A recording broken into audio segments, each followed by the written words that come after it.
Você montou a sua carteira de investimentos de uma forma bem organizada e bem diversificada. Dividiu ali os percentuais de cada setor, cada empresa ou cada fundo, mas depois de um tempo, você olha para sua carteira e ela está toda bagunçada. O que será que aconteceu aí? Fica tranquilo que isso é muito normal.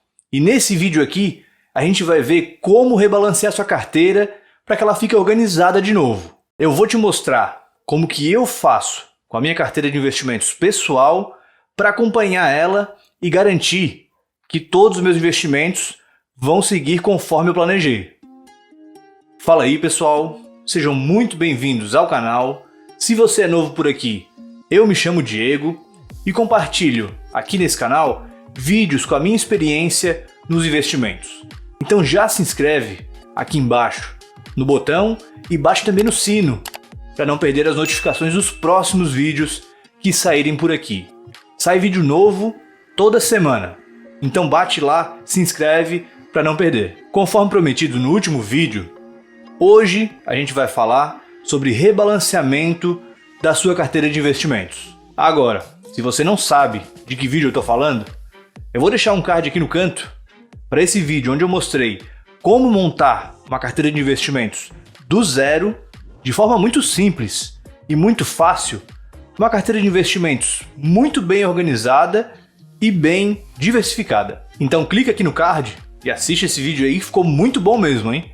Vale muito a pena assistir para quem está começando a investir ou até mesmo quem já investe há algum tempo e está meio perdido aí na questão de como organizar a sua carteira. Como eu já falei no início do vídeo, muitas vezes a gente consegue montar uma carteira de investimentos bem organizada e diversificada que garanta para a gente uma diminuição de risco, considerando essa diversificação. Só que também acontece muitas vezes, depois de um tempo, a gente olhar para essa carteira e ela não está mais do jeito que a gente planejou.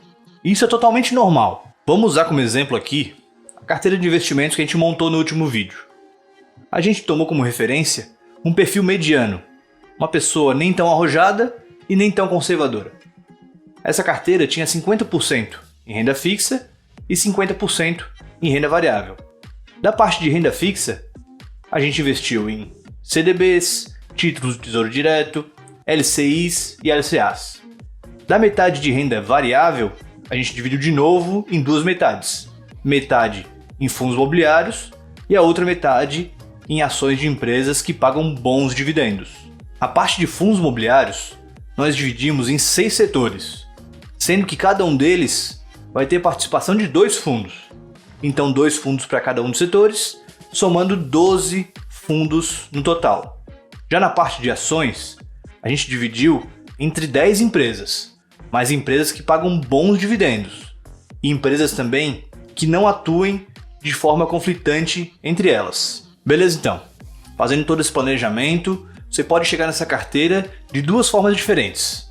A primeira opção é se você já tem uma boa grana para dividir entre esses ativos e sair com a carteira já montada logo de cara. Mas eu sei que essa não é a realidade da grande maioria das pessoas. A segunda opção que é quando você vai fazer aportes mensais, né, ou talvez com outra frequência, e vai montando essa carteira aos poucos.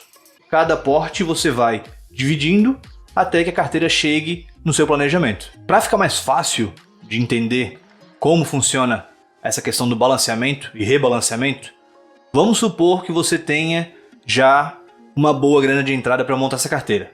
Eu sei que não é a realidade da maioria das pessoas. É só para ficar mais fácil de entender. E vamos usar também aqui exemplos para ficar mais fácil de visualizar essa questão das proporções da carteira. Vamos supor então que você tem 50 mil reais de cara para montar essa carteira. Tudo bem, como a gente planejou, 50 mil dividido por 2 vai ser 50% para renda fixa e 50% para renda variável. Dos 50% da renda fixa, a gente já sabe: títulos, CDBs, LCIs, LCAs. A outra metade em renda variável, vamos dividir de novo entre metade fundos imobiliários e metade ações de boas empresas que pagam dividendos.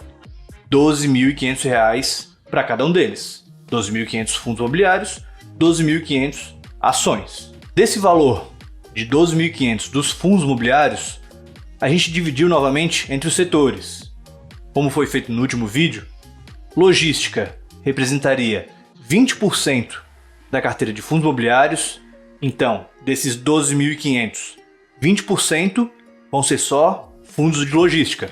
Então, seria R$ 2.500 para fundos de logística. Definimos também que os fundos de shoppings teriam também participação de 20%, mais R$ 2.500 para shoppings.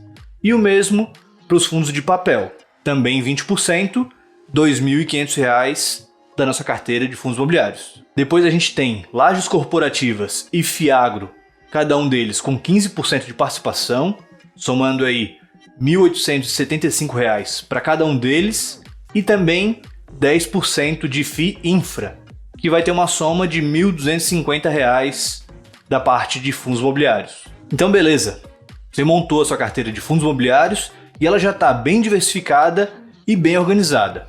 E no mês que vem, mês seguinte, você já vai fazer o seu aporte respeitando também esses percentuais.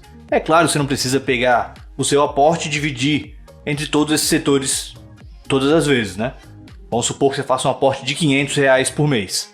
Você não vai pegar R$ 500 e dividir entre 6 setores diferentes. Não dá para fazer isso, é muito difícil. O que você vai fazer é sempre aportar de acordo com a melhor oportunidade do momento. Vamos supor que no mês seguinte, um fundo imobiliário de logística que você tem na sua carteira caiu um pouco de preço. Bom, é uma boa oportunidade de investir nesse fundo agora, né? No outro mês, você procura uma oportunidade que seja diferente dessa, para ir sempre procurando manter os percentuais que você planejou lá no início. E é basicamente isso que precisa ser feito para manter a carteira balanceada. Você vai sempre fazendo seus aportes de forma que seu planejamento inicial seja mantido. E da mesma forma, como eu dei o exemplo dos fundos imobiliários, isso também vale para as ações, né? Como a gente definiu no último vídeo, que a parte de ações da nossa carteira seria composta por 10 empresas que pagam bons dividendos, a gente também dividiria o valor de R$ 12.500 entre elas. A gente definiu que essas 10 empresas teriam participações iguais, cada uma delas 10% da carteira de ações. Então, R$ 12.500 dividido por 10, cada empresa R$ 1.250 iniciais. Então a gente já entendeu bem o que é manter a carteira balanceada. Isso valendo tanto para fundos imobiliários quanto para ações. Mas o que então que é rebalancear a carteira? Em que momento que eu tenho que rebalancear? Mesmo que você tenha feito um planejamento muito certinho e bem organizado da sua carteira lá no início dos seus investimentos, ou venha fazendo isso com certa frequência, pode acontecer de em algum momento um dos fundos imobiliários, ou principalmente uma das ações, se valorizar muito. Isso é muito mais recorrente com ações. Uma ação de uma empresa pode se valorizar 10 vezes o que ela vale hoje, 20 vezes, 30 vezes. E aí essa ação pode passar a compor uma parte muito maior da sua carteira do que você tinha planejado lá no início. Isso acontece muito, é muito normal. Inclusive, isso é o que a gente queria que acontecesse com todos os nossos investimentos, mas infelizmente não é bem assim que acontece. E falando nisso, se você tem alguma ação ou um fundo imobiliário que tenha se multiplicado muito aí nos últimos tempos, escreve para mim aqui nos comentários me contando qual ação é essa, qual fundo que é esse e qual que é a sua estratégia quanto a isso. Você está planejando manter na carteira toda a sua posição nessa empresa ou está planejando vender um pouco, botar um lucro no bolso? Me conta aí nos comentários que eu quero saber. Inclusive, aproveita também e já se inscreve no canal aqui embaixo e bate no sino para não perder as notificações dos próximos vídeos. Seguindo no exemplo da nossa carteira de ações, com as 10 empresas tendo cada uma 10% de participação, vamos supor então que uma dessas ações se valorize muito. Ela se multiplicou por 10 o seu preço de mercado. Então, dos R$ 1.250 que você investiu lá no início, essas ações agora valem R$ 12.500, uma única empresa. Essas ações então passaram a compor mais da metade da sua carteira de ações. Agora então, você precisa definir uma estratégia aí sobre como rebalancear a sua carteira. Você vai vender uma parte dessas ações e botar o lucro no bolso? Ou será que essas ações ainda têm potencial de se valorizar ainda mais? Né? Se bem que é muito difícil alguém voltar a comprar uma ação depois que ela se multiplica por 10, né? A partir do preço que você comprou lá atrás. Mas também acontece. Outra opção também é você deixar ela ali quietinha e continuar investindo em outras ações de outras empresas. Então por isso que é importante definir uma estratégia para rebalancear essa carteira. E é claro que a estratégia que você vai adotar para rebalancear sua carteira depende muito de qual ação a gente está falando, qual o momento dessa empresa, qual o momento político, qual o momento econômico do país como um todo, se é que essa empresa é nacional. Isso também vale para empresas internacionais. E vai depender também se o preço dessa ação ainda tem potencial de valorização, como eu mencionei, ou se ele já está muito esticado. Já está muito caro essa empresa? A tendência é que o mercado comece a precificar para baixo essas ações? A sua estratégia vai depender muito de vários fatores. E aí, depois de identificar esses pontos, você vai rebalancear a sua carteira, tentar voltar aí para o seu planejamento ou fazer um novo planejamento de percentuais considerando esse novo cenário. Mas isso também depende muito de pessoa para pessoa. Como eu já falei, não existe receita de bolo nos investimentos. Depende muito de cada pessoa, do momento que essa pessoa tem que tomar essa decisão e de vários outros fatores.